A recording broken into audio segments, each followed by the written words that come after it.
శ్రీ సాయినాథాయ నమః. శ్రీ సాయి సచ్చరిత్రము 43-44 అధ్యాయములు.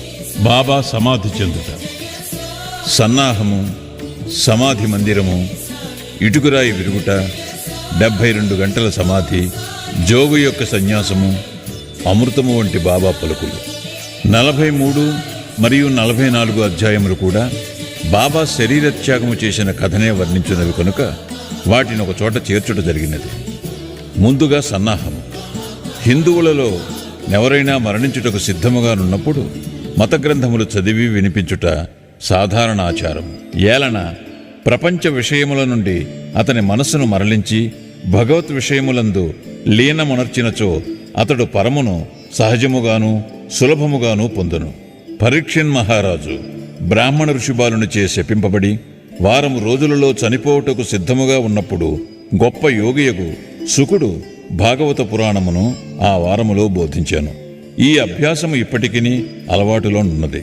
చనిపోవుటకు సిద్ధముగానున్న వారికి గీత, భాగవతము మొదలగు గ్రంథములు చదివి వినిపించెదరు. కాని బాబా భగవంతుని అవతారమొకటిచే వారికట్టిది అవసరము లేదు. కాని బాబా ఇతరులకు ఆదర్శముగా నుండుటకు ఈ అలవాటును పాటించెడి.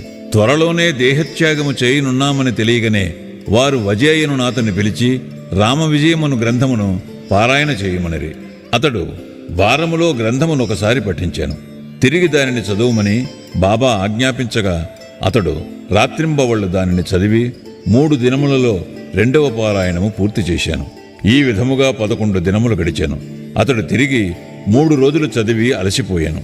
బాబా అతనికి సెలవిచ్చి పొమ్మనెను.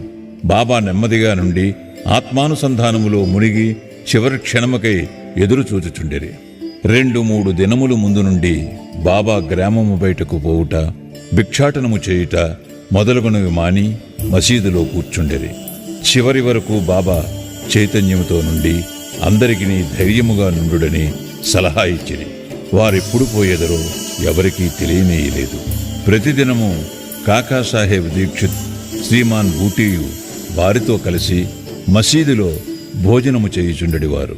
ఆనాడు అనగా 1918 అక్టోబర్ 15వ తారీఖు హారతి పిమ్మట వారిని వారి వారి బసలకు పోయి భోజనము చేయమనిరి.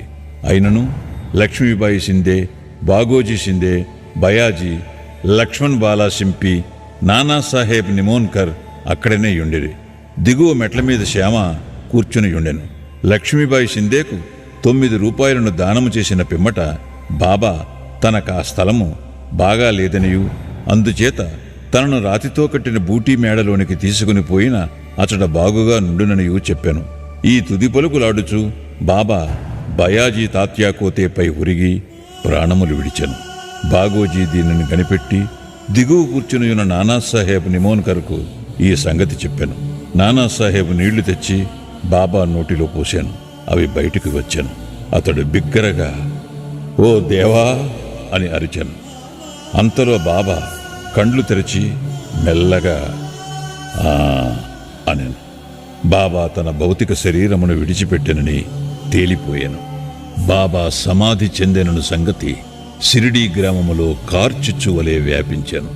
ప్రజలందరూ, స్త్రీలు, పురుషులు, బిడ్డలు మసీదుకు పోయి ఏడ్వసాగిరి.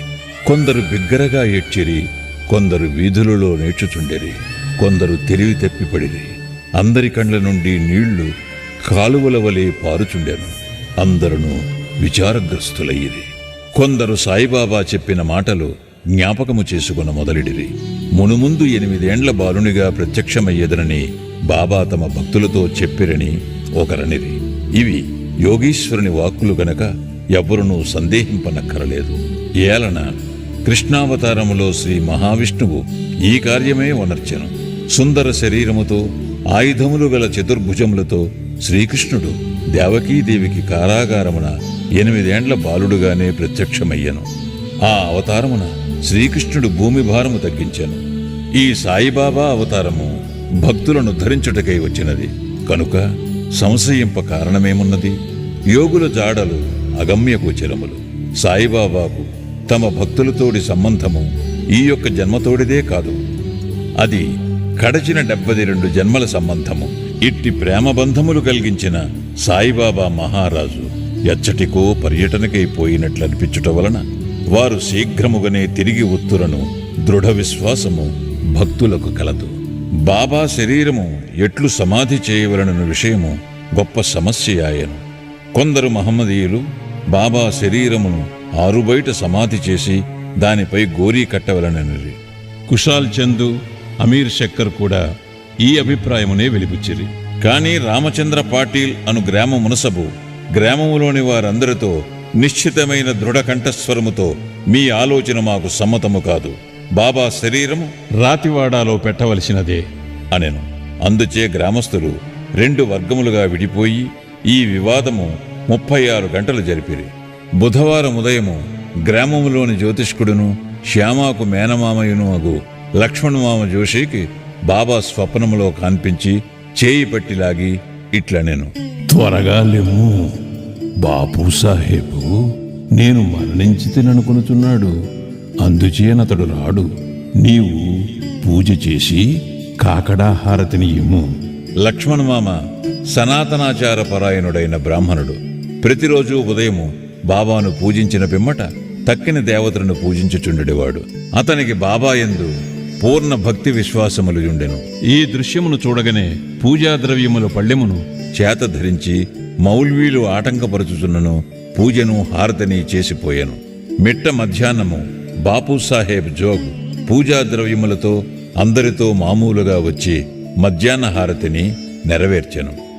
బాబా తుది పలుకులను గౌరవించి ప్రజలు వారి శరీరమును వాడాలో ఉంచుటకు నిశ్చయించి అతడి మధ్యభాగమును త్రవ్వుట ప్రారంభించిరి. మంగళవారము సాయంకాలము రహతా నుండి సబ్ ఇన్స్పెక్టర్ వచ్చెను. ఇతరులు తక్కిన స్థలముల నుండి వచ్చిరి. అందరూ దానిని ఆమోదించిరి. ఆ మరుసటి ఉదయము అమీర్ భాయ్ బొంబాయి నుండి వచ్చెను. కోపర్గాము నుండి మామల్తదారు వచ్చెను. ప్రజలు భిన్నాభిప్రాయములతో ఉన్నట్లు తోచెను. కొందరు బాబా శరీరమును బయటనే సమాధి చేయవలనని పట్టుబట్టిరి. కనుక మామల్తదారు ఎన్నిక ద్వారా నిశ్చయించవలనని అనెను. వాడాను ఉపయోగించుటకు 2 రెట్ల కంటే ఎక్కువ ఓట్లు వచ్చెను. అయినప్పటికీ జిల్లా కలెక్టర్తో సంప్రదించవలనని అతడనెను. కనుక కాకాసాహెబ్ దీక్షిత్ అహ్మద్నగర్ పోవుటకు సిద్ధపడెను. ఈ లోపల బాబా ప్రేరేపణ వల్ల 2వ పార్టీ యొక్క మనస్సు మారెను. అందరూ ఏకగ్రీవముగా బాబాను వాడాలో సమాధి చేయుటకు అంగీకరించిరి. బుధవారము సాయంకాలము బాబా శరీరమును ఉత్సవముతో వాడాకు తీసుకుని పోయిరి. మురళీధరుని కొరకు కట్టిన చోట శాస్త్రోక్తముగా సమాధి చేసిరి. యథార్థముగా బాబాయే మురళీధరుడు. వాడా దేవాలయమయ్యను, అది ఒక పూజామందిరమాయను. అనేక మంది భక్తులచ్చటికి పోయి శాంతి సౌఖ్యములు పొందుచున్నారు. ఉత్తర క్రియలు బాలాసాహెబ్ బాటే ఉపాసినీ బాబా నెరవేర్చిరి. ఉపాసినీ బాబా బాబాకు గొప్ప భక్తుడు. ఈ సందర్భములో ఒక విషయము గమనించవలను. ప్రొఫెసర్ నార్కే కథనము ప్రకారము బాబా శరీరము 36 గంటలు గాలి పట్టినప్పటికీ అది బిగిసిపోలేదు. అవయవములన్నీ సాగుచుండెను. వారి కఫనీ చింపకుండా సులభముగా తీయగలిగిరి. ఇటుకరాయి విరుగుట. బాబా భౌతిక శరీరమును విడుచుటకు కొన్ని దినముల ముందు ఒక దుశ్శకనమయ్యను. మసీదులో ఒక పాత ఇటుకయుండెను. బాబా దానిపై చేయి వేసి ఆనుకొని కూర్చుండువారు. రాత్రులందు దానిపై ఆనుకొని ఆసనస్థులగుచుండిరి. అనేక సంవత్సరములిట్లు గడిచెను. ఒకనాడు బాబా మసీదులో లేనప్పుడు ఒక బాలుడు మసీదును శుభ్రపరచుచూ దానిని చేతితో పట్టుకుని ఉండగా అది చేతి నుండి జారి కింద పడి 2 ముక్కలైపోయాను. ఈ సంగతి బాబాకు తెలియగానే వారు మిగులు చింతించి ఇట్లు ఏడ్చిరి. ఇటుక కాదు, నా అదృష్టమే ముక్కలు ముక్కలుగా విరిగిపోయినది. అది నా జీవితపు తోడు నీడ. దాని సహాయము వలననే నేను ఆత్మానుసంధానము చేయుచుండెడివాడను.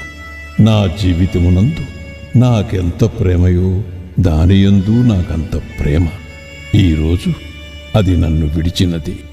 ఎవరైనా ఒక ప్రశ్న అడగవచ్చును, బాబా నిర్జీవియకు ఇటుక కోసం ఇంత విచారపడనేలా?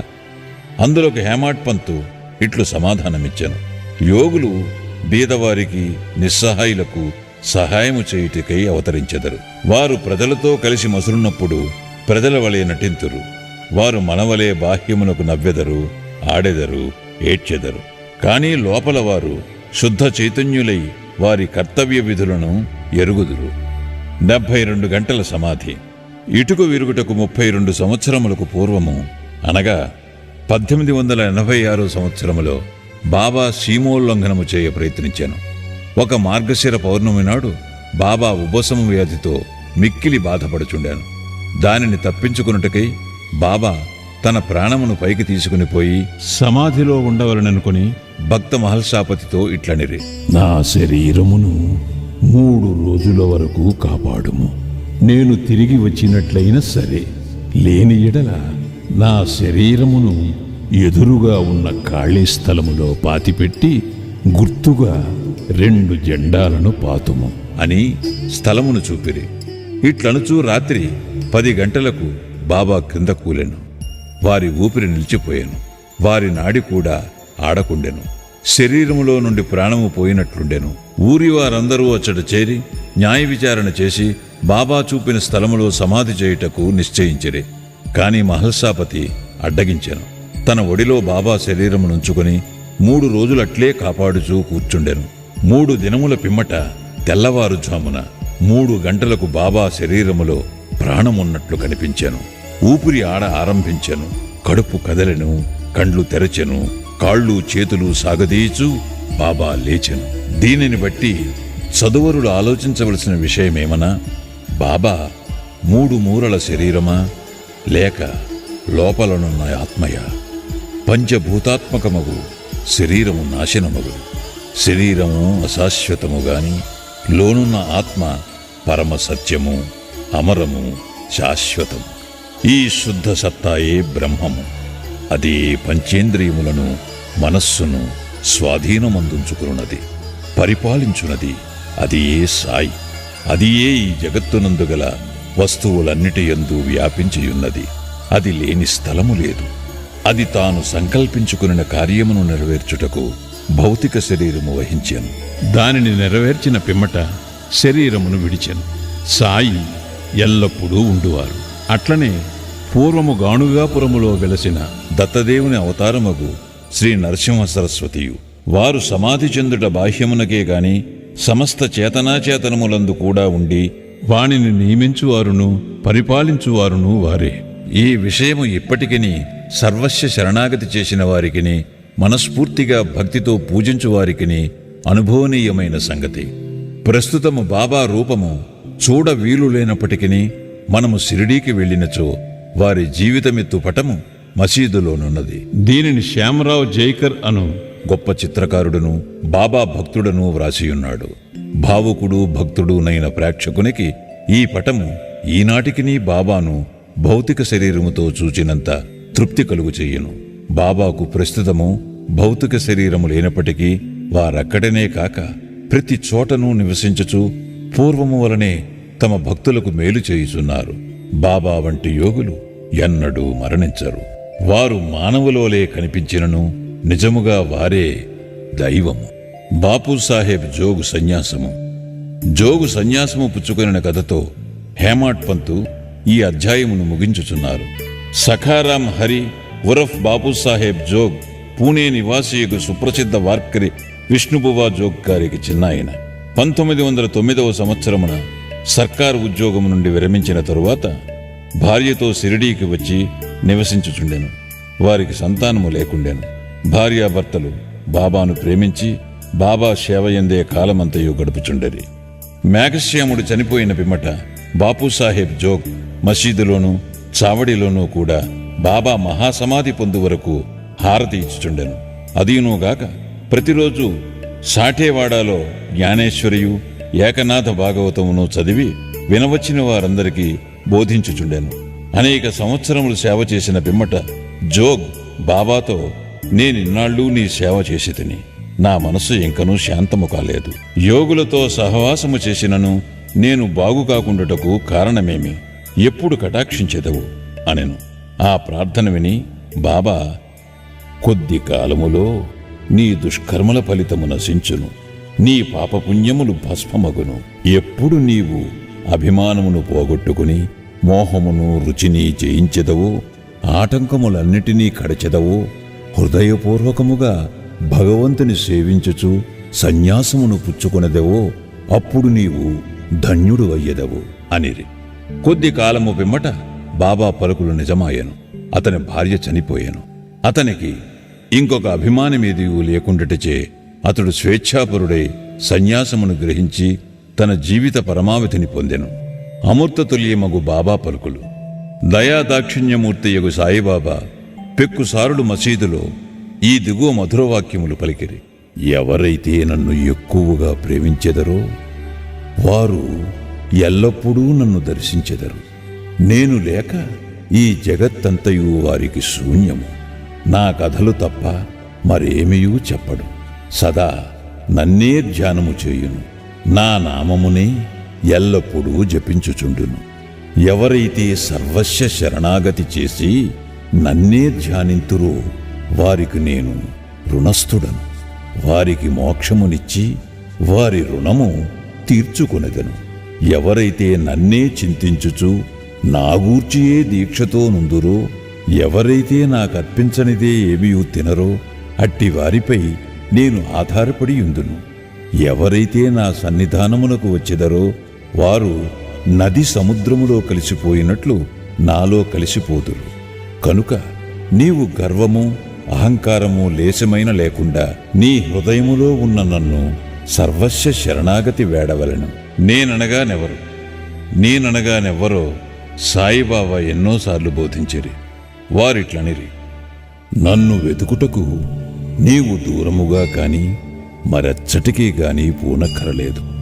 నీ నామము నీ ఆకారము విడిచినచో నీలోనే గాక అన్ని జీవులలోనూ చైతన్యము లేదా అంతరాత్మయని ఒకటుండును. అదే నేను. దీనిని నీవు గ్రహించి నీలోనే కాక అన్నిటిలోనూ నన్ను చూడుము. దీనిని నీవు అభ్యసించినచో సర్వవ్యాపకత్వం అనుభవించి నాలో ఐక్యము పొందెదవు. హేమాడ్ పంతు చదువరులకు ప్రేమతో నమస్కరించి వేడునదేమనగా, వారు వినయ విధేయతలతో దైవమును, యోగులను, భక్తులను ప్రేమింతురుగాక. బాబా పెక్కుసారులు: ఎవరైతే ఇతరులను నిందించెదరో వారు నన్ను హింసించిన వారగుదురు. ఎవరైతే బాధలనుభవించెదరో ఓర్చుకొందురో వారు నాకు ప్రీతి గూర్చెదరు అని చెప్పిరి కదా. బాబా సర్వవస్తు జీవ సముదాయములో ఐక్యమయ్యున్నారు. భక్తులకు నలుప్రక్కలా నిలిచి సహాయపడెదరు. సర్వజీవులను ప్రేమించుట తప్ప వారు మరేమీయూ కోరరు. ఇట్టి శుభమైన పరిశుభ్రమైన అమృతము వారి పెదవుల నుండి స్రవించుచుండెను. హేమాడ్ పంతు ఇట్లు ముగించుచున్నారు: ఎవరు బాబా కీర్తిని ప్రేమతో పాడెదరో, ఎవరు దానిని భక్తితో వినెదరో ఉభయులను సాయితో ఐక్యమగుదురు. శ్రీ సాయినాథాయ నమః. 43, 44 అధ్యాయములు సంపూర్ణము. సద్గురు శ్రీ సాయినాథార్పణమస్తు. శుభం భవతు. 6వ రోజు పారాయణము సమాప్తము.